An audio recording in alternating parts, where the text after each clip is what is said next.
Danny Flexent here for SecondsOut. Delighted to be joined by my old friend Ben Shalom, head of Boxer, of course. Big show on Saturday night. How much closer does a win over Fabio Turchi bring Richard Riakporhe to a world title shot? It is a big show, obviously for Richard. Massive night. Since the past 8 months, he's just rose to every challenge. I think everyone always makes an excuse, seems to, when Richard wins, whether it was Tommy McCarthy, whether it's Chris Billam-Smith, whether it was Jack Massey, whether it was Sam Hyde, and then obviously Dion Juma more recently. There's not many British fighters that will do that sort of route to get to the top, and he's done it, and now he gets his chance. And Fabio Turchi is a serious fighter. Anyone that knows, he's been headlining shows on DAZN. He's beaten Dylan Bajan, he's beaten Tony Conquest, he's got knockout power, 14 knockouts, and he had a tough night against Tommy McCarthy. It was a close decision, it was a split decision, but he'll feel like his style will suit getting into Richard and being on the front foot, and I don't think Richard's used to dealing with that. So it's an interesting fight, it's a good fight, but hopefully after that Richard could start to go for world titles, and that's the plan, and that always has been the plan. Now, you signed a bunch of the Olympians from the last Olympic cycle. Lauren Price, gold medalist, best in the world at her weight, makes her debut on this show. How does she compare with the other Olympic signings you've made? I think she has to be different just because she's done so much in the amateur sport. She's won gold at every level, Europeans, worlds, obviously in Tokyo in the summer. So I think she has everything. Ron McCracken promises me she's the best ever fighter that he's had, and that fills us with a lot of confidence. But we know that, and she's starting at welterweight. She won a gold at middleweight. She's going to fly through the divisions. She wants to do things that people have never done before, and she's now seeing the Clarissa Shields, Savannah Marshalls, Katie Taylor-Serrano. She now can dream as to where this can get her. I think when she started in the sport, she probably didn't have those dreams. That's why she was a footballer, and she did do kickboxing. She could do everything. But now the map is there for her. She can see how high she can go in the sport. I think she's going to do remarkable things. Obviously, amazing day for us, amazing weekend it will be for her as her debut, and so really excited for her to get going. And yeah, I think she'll do things, hopefully, like she's done in the amateurs, that no one has ever done before. What do you make of Team GB, the amateur setup, entering the pro game, now training and managing boxers from Sheffield?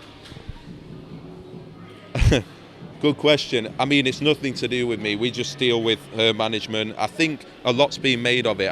I saw like something about Lauren and Caris maybe going into the 2024 Olympics or something. I know that is not the intention. There's no way I think they're going to be doing that. Obviously, I know the rules have changed, but for me, once you turn professional, you're professional. It's a different game. There's a lot more money involved. It's a completely different discipline, and there shouldn't be that back and forth.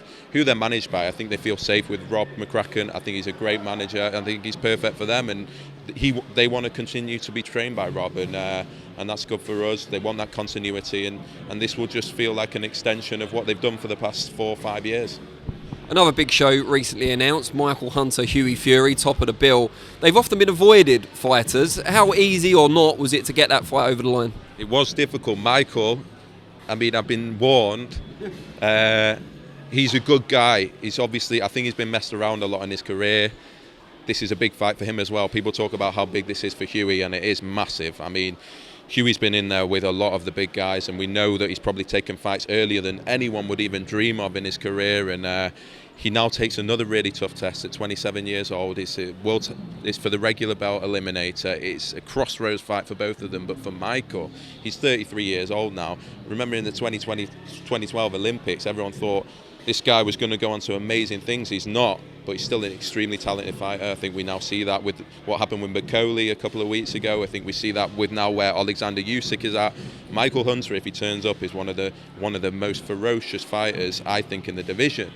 But it's just whether Hughie Fury is at his best, and I think he's growing into where we always thought he would be, and that's what makes this such an intriguing fight. It's a great fight. It has been hard to make, but we're delighted that Michael will be coming over here. I think at the start he wanted it in the US.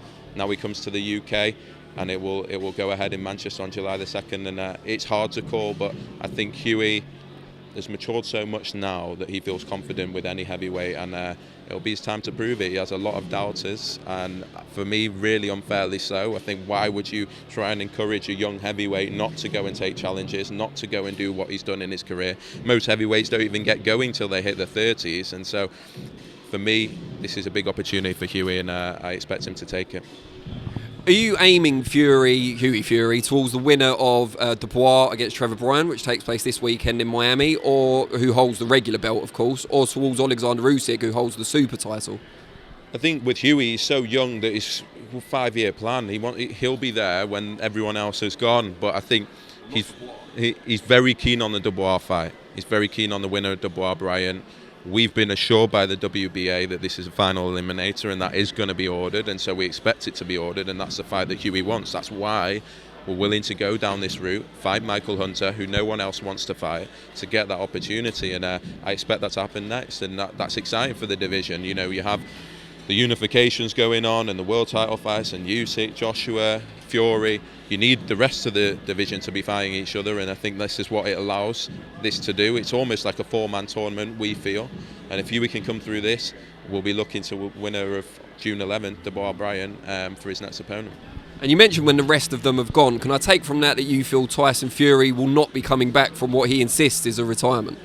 I just mean Hughie's 27 years old, and most of the other guys are in their 30s. He wants to be there when he reaches 30, fighting for world titles, and I believe he can. And again, I feel like the criticism he gets is completely unfair.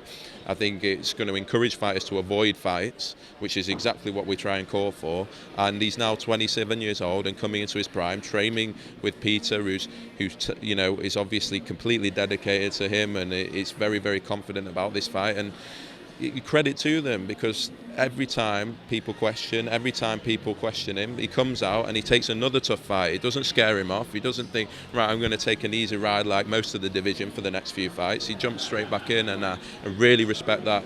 Peter's a proper fighting man, so is Hughie, and I expect them to do really, really good things on July 2nd. Now, last time you spoke to us, we talked about the possibility of Dillian White fighting on a Boxer show or on Sky Sports. Has there been any progress in that regard? Would you like to work with him still? I'd love to work with Dillian. I think he can do. Obviously, he's still got a lot to give. He'll feel like he didn't do what he should have done against Tyson. We've got another big heavyweight signing that we expect to be making Monday, Tuesday next week, which I'm excited about.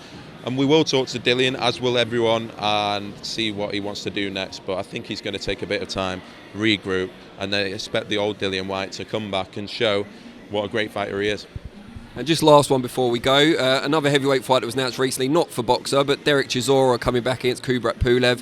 Are you happy about that? Is it a fight that excites you? Would you like to see Chisora walk off into the sunset, or ride off into the sunset?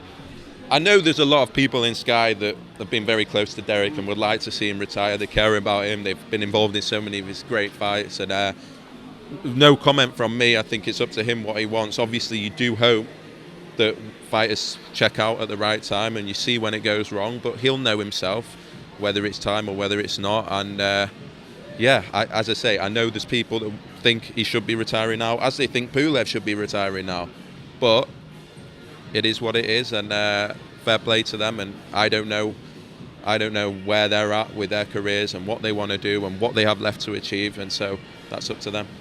Ben Shalom, really appreciate it.